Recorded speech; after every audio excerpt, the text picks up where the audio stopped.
estate, annuale Venezia, il parco acquatico per famiglie e ragazzi. 8 piscine, idroscivoli, animazioni. Acqua estate è annuale Venezia.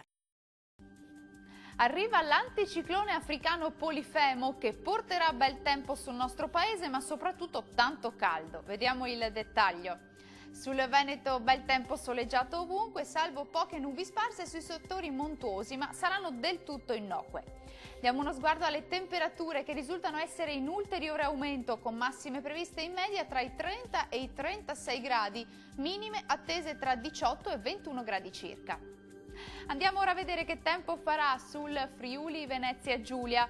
Tanto sole e bel tempo ovunque anche qui, salvo qualche nube alta, ma sarà del tutto innocua. Temperature che risultano essere in aumento, con massime previste tra i 29 e i 33 gradi, valori minimi previsti tra 19 e 20 gradi circa.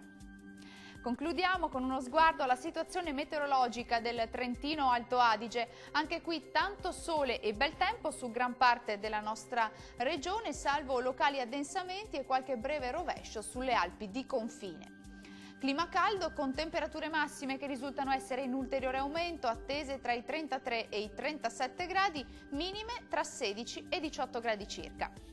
Il mare sarà generalmente quasi calmo, i venti deboli e sudorientali. Dal meteo di Antenna 3 è tutto, arrivederci!